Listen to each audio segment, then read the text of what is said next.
It all started on a night that seemed like any other, but life has a way of twisting ordinary moments into nightmares. The city lights flickered through the blinds, casting jagged shadows across the walls, and in that dim glow he felt the first stirrings of something he couldn't yet name. Something dark, creeping, waiting. He had no idea that by morning everything he thought he knew about loyalty, trust, and survival would be ripped apart. Ethan Blake was a man who built his life from the ground up. Small town roots, a modest apartment downtown, and a business he poured his blood into. He ran a mid-sized logistics company, owned with his longtime friend and partner, Daniel Carr. On paper, it was a partnership that made perfect sense. But beneath the surface, ambition often wears a smiling mask. Ethan liked to keep things simple. He believed in honesty, in showing up, in earning what he got. That belief, he would soon learn, could almost kill him. The morning started like any other. Coffee brewing, emails pinging, the subtle buzz of the city outside his window. But there was a tension Ethan couldn't shake. A text from his assistant blinked on his phone. Nothing alarming, just a hint of unease, a missed delivery, a late payment from a client. Tiny ripples in the water that, on this day, were warning signs. He shrugged it off, dismissing it as business as usual. By noon, the first crack appeared, a call from an unfamiliar number. The voice on the other end was clipped, professional, with a calm that sent chills down his spine.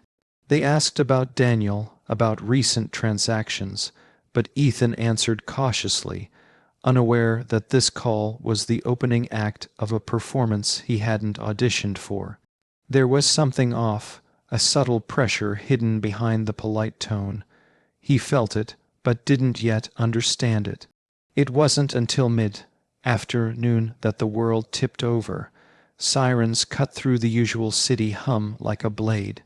Ethan's phone rang again, this time from the local police precinct. Confused, he stepped outside, only to be met with flashing lights, badges, and the rigid authority of men who had decided his life was suddenly under their control. He didn't resist. He knew no one would believe him anyway. Handcuffs clicked around his wrists, cold and unforgiving. The officers didn't explain much, just repeated that he was a suspect. A murder had occurred, and every piece of circumstantial evidence they had pointed to him. Ethan felt a strange calm wash over him, a mixture of disbelief and fear. He had never imagined his life turning into a scenario from some crime drama. Yet here he was, the protagonist of a nightmare, trapped in a system designed to extract confessions, to break the mind and spirit. The ride to the precinct was silent except for the occasional crackle over the police radio. Ethan's mind raced, but he didn't speak. He knew one thing with absolute certainty. No matter what they tried, he would not confess to something he didn't do. His lawyer, his rights, his silence, these were his shields. The officers would test him. They always do.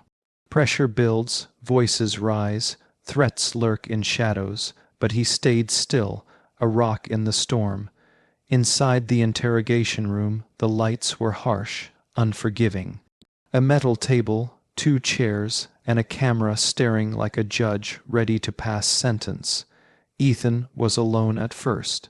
The air smelled faintly of disinfectant and anxiety, and then the questions started simple, polite at first, but each one edged closer to manipulation. They wanted him to talk, to slip, to betray his own truth, and he didn't, not once. Every demand for a lawyer, every insistence on silence, was met with quiet, unwavering resolve. Hours blurred into a relentless cycle. They tried every tactic, every psychological trick. They offered empathy, threatened consequences, hinted at evidence they didn't have. Ethan heard it all, felt the pressure like a vice tightening around his chest. Some moments he thought he might crumble. But each time he reminded himself who he was, what he knew, and the injustice of confessing to a crime he didn't commit. Silence became his weapon, silence became his armor. Outside the room, the world moved on. Daniel Carr, his partner, was absent from the early news reports. Unnoticed amid the chaos Ethan was ensnared in. And yet, in the shadows, plans were unfolding. The threads of betrayal had already been spun, invisible to everyone but those who knew how to pull them. What Ethan didn't know yet was that this arrest, this harrowing ordeal, was not a random act of misfortune. It was carefully crafted, a trap set with precision, and the person who had orchestrated it was closer than he could imagine. By nightfall, Ethan was left in the stark, empty hallway of the precinct, waiting, enduring, refusing to break. His resolve would be tested in ways he had never anticipated. But what set him apart was not luck or cleverness. It was his unwavering commitment to the truth, his silent rebellion against a system built to crush the innocent. And that commitment, though invisible to those pressing him for confessions, would eventually become the key that unlocked the shocking reality hiding behind a web of lies and ambition. As the city slept outside, Ethan sat in silence, hands cuffed, mind alert. The story was far from over.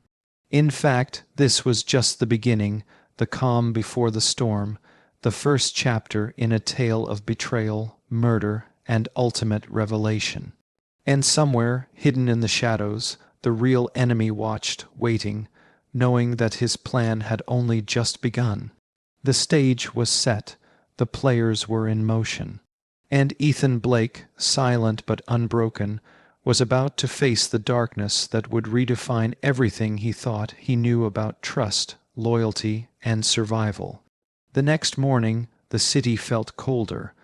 The news cycle had already labeled Ethan Blake as a suspect, though no one had concrete evidence.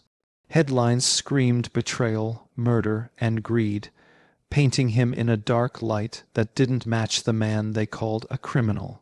He watched from the cold confines of a holding cell as strangers whispered his name, their eyes full of judgment, their voices heavy with assumptions. Every tick of the clock was a reminder that his life was slipping further from his grasp. Inside the interrogation room, the pressure intensified. The officers were relentless now, their tactics refined like a surgeon's scalpel, cutting away at patience and willpower. They presented supposed evidence, photographs, transaction records, a trail that led nowhere but was twisted to point directly at him. Ethan's stomach churned, but his face remained unreadable. He didn't flinch. He didn't argue. He simply asked again for his lawyer, and again they ignored him, hoping the endless repetition would erode his resolve. It didn't. His silence became a mirror reflecting their frustration, a quiet rebellion against their manipulation. Outside the room, Daniel Carr moved with careful precision. He visited the office under the guise of routine checks, smiling and shaking hands, acting as if the world had not turned upside down. Yet every move he made was calculated, a thread in the intricate web he had spun. He knew the real evidence linking him to the murder would remain buried unless Ethan survived the system's attempt to break him. And Ethan, unknowingly, was doing exactly that. Back in the precinct, Ethan's endurance began to take a toll on his body. Hours without proper rest, long stretches under harsh lights, the weight of isolation pressing down, it was designed to shatter the mind. He felt every second like a hammer, but the thought of confessing to something he hadn't done was worse than any physical pain. He remembered the advice he had once read in a legal handbook. Stay silent, demand counsel, never give them a word they could twist. That mantra became his lifeline, the only thing separating him from total collapse. As the investigation unfolded, detectives began to dig deeper into the murder scene, tracing every interaction, every phone call, every transaction that had occurred in the weeks leading up to the crime, and there, in the shadows of data and documents, tiny inconsistencies began to emerge. Receipts that didn't add up, messages deleted too carefully, timelines that seemed rehearsed. But no one suspected Ethan. He was the obvious choice, the easy scapegoat. The pressure reached a peak during the third day of questioning. The lead detective, a man with a reputation for breaking suspects, leaned across the metal table. His voice was calm but edged with menace. He offered a deal: confess, and your sentence will be lighter. Deny, and watch your life crumble. Ethan stared at him, his jaw tight, his eyes steady. He could feel the weight of every accusation pressing against him like a physical force, yet he remained unmoving. Silence was his weapon, and he wielded it with unyielding precision. Meanwhile, Daniel's plan unfolded in meticulous detail. He had been plotting this moment for months, carefully manipulating business documents, creating fake transactions, and ensuring that Ethan's fingerprints, both literal and figurative, appeared at the wrong places. The murder wasn't random. It was a calculated move to eliminate a partner and seize control. And in every report, every piece of manipulated evidence, Ethan's name appeared like a beacon, guiding the investigators toward the wrong conclusion. Back at the station, Ethan began to notice the small cracks in the story the police were building against him. Questions that didn't make sense, evidence that was circumstantial at best, details that didn't align. He realized that while the system was designed to extract confessions, it was not infallible, and in that realization, a flicker of hope sparked. If he could survive, if he could stay silent long enough, the truth had a chance to emerge. As the days stretched on, Ethan's inner world became a battleground. Fear and doubt circled like vultures, whispering that perhaps his silence wasn't enough, that maybe the world had already condemned him. But for every moment of doubt, he forced himself to remember who he was, what he had built, and the fact that he had done nothing wrong. That clarity became a shield stronger than any legal counsel or interrogation tactic. Then, in a breakthrough that shocked even the seasoned detectives, a hidden clue emerged. A security camera from a nearby warehouse captured a shadowy figure leaving the scene at a time that contradicted Ethan's supposed timeline. The footage was grainy, inconclusive to the casual eye, but for a trained investigator, it hinted at someone else entirely. And yet, the puzzle was far from solved. The real killer had covered their tracks with careful precision, ensuring that every direct link pointed to Ethan. The tension reached a cinematic climax when Ethan, still in custody, demanded to see the evidence against him. He watched the files, the footage, the manipulated records, and he understood just how close he had come to being broken. He realized the stakes were higher than ever. One slip, one word, and the trap would snap shut, but Ethan didn't falter. His silence was unbroken, a quiet defiance that frustrated the officers and bought him time. And in the shadows of all this chaos, Daniel watched from his office. Every move Ethan made, every moment he refused to confess, added pressure but also added risk. Daniel's carefully constructed empire rested on one fragile thread, the belief that Ethan would crack under pressure. But Ethan's resolve was a force Daniel hadn't anticipated, a human wall impervious to threats and manipulation.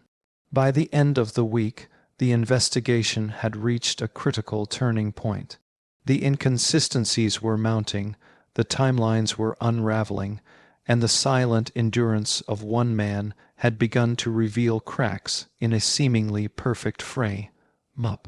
The The city still buzzed with the story of a suspect, a murder, and betrayal, but beneath the surface, the first signs of truth were emerging. Ethan Blake, the man who had been wrongfully accused, remained unbroken. His silence had become a weapon, his patience a shield. And as he sat in the stark, unforgiving room, he knew one thing: the real story had yet to be told, and when it was, it would shock everyone who had dared to believe the wrong narrative. Ethan had survived the storm, but the storm wasn't over. The city still whispered his name like it belonged to a criminal, and every step outside the precinct felt heavy with suspicion. But silence had given him strength, patience had given him clarity, and the cracks in the story the police had built were finally beginning to show. The shadow of the real killer was still out there, watching, calculating, thinking the game was theirs. Once released, Ethan returned to the empty offices of his company. The place smelled of dust, cold coffee, and the remnants of a life paused in crisis. He walked through the familiar hallways, taking note of every detail, every small inconsistency that had seemed insignificant before. Something in the atmosphere felt off, not just because of his absence, but because someone had been moving behind the scenes, tampering, manipulating, and waiting for the right moment to strike. Then came the breakthrough. As Ethan reviewed the company's internal records, something hit him. A series of financial transactions didn't add up. Emails had been deleted or altered, and a communication trail pointed directly to Daniel Carr. Every manipulated piece of evidence, every moment of coercion during the interrogation, had been part of a plan meticulously executed by his supposed partner and friend. Daniel had orchestrated the murder, framed Ethan, and almost succeeded in taking over the company entirely. The revelation hit like a physical blow, a betrayal so deep that it left Ethan momentarily breathless. He didn't panic, he didn't act rashly. Instead, he documented everything piece by piece. He gathered emails, transaction records, security footage, and the interrogation tapes he had quietly recorded during his time in custody. Every tactic Daniel had used to hide the truth, every manipulation intended to destroy him, became a weapon in Ethan's hands. The man who had tried to break him would soon realize that patience, silence, and meticulous planning could be a match even for calculated malice. When the authorities confronted Daniel with the evidence, the world seemed to hold its breath. The man who had smiled through board meetings and congratulated himself on his cleverness was now cornered. Under scrutiny, the cracks in his calm facade began to show. The carefully constructed empire of lies started to crumble. Emails that once seemed innocuous now told a story of greed, ambition, and cold-blooded murder. Security footage, timelines, and witness statements all converged, leaving no room for doubt. The full story emerged. Daniel had orchestrated the murder of a key employee who had been a loose end, then framed Ethan to eliminate competition and gain total control. He had calculated every move, anticipated every response, but he hadn't accounted for Ethan's silence, resilience, and unwavering commitment to truth. What had seemed like an invincible plan was actually fragile, dependent on a single man breaking under pressure. And Ethan hadn't. The public revelation was shocking. Headlines shifted from accusations to exoneration, from guilt to betrayal. Ethan's name, once tarnished, became a symbol of endurance, integrity, and the power of refusing to be broken. The footage he uploaded of his interrogation went viral. People watched in awe as he sat, silent, calm, and unflinching, enduring psychological pressure designed to crush him. Viewers felt the tension in every frame, the quiet defiance, the sheer courage it took to remain unbroken. Daniel faced justice, and the company returned to Ethan's control. But the story didn't end in victory alone. There was a darkness in knowing how close he had come to losing everything, a shadow left by betrayal that couldn't be erased. Even as the authorities closed the case, Ethan knew that trust was fragile, loyalty rare, and silence sometimes the only true shield against a world ready to judge before it understands. Ethan's life slowly returned to a semblance of normal. He rebuilt, reconnected with employees, and strengthened the company against future betrayals. Yet the memory of those interrogation room hours lingered, a reminder that resilience often requires enduring pain in silence. He had survived the system's tactics, had refused to betray himself, and had ultimately uncovered the truth hidden in plain sight. And in the quiet moments, he would replay the lessons learned, the danger of misplaced trust, the value of patience, and the unexpected power of silence. He had been wrongfully accused, trapped in a nightmare designed to destroy him, and yet he emerged stronger, wiser, and vigilant. The betrayal that had almost ended him became the story that defined him, a cautionary tale of ambition, deception, and the human spirit's ability to endure. In the end, justice was not just about punishment, it was about truth. And truth, Ethan realized, is the most unbreakable force of all. The real murderer had been exposed, the lies unraveled, and he had survived not by fighting with anger, but by standing silently, refusing to surrender his own reality to the manipulations of others. As he looked out over the city skyline from his office, night settling over the streets, Ethan felt a quiet, resolute sense of closure.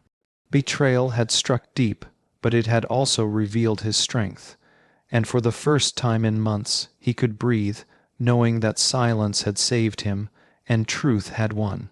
The city lights shimmered like fractured glass below, a reminder that darkness always lurks, but resilience, courage, and the refusal to yield can turn the tide. And Ethan Blake, the man who had been framed, pressured, and nearly destroyed, had emerged victorious not through force, but through the quiet power of unwavering truth.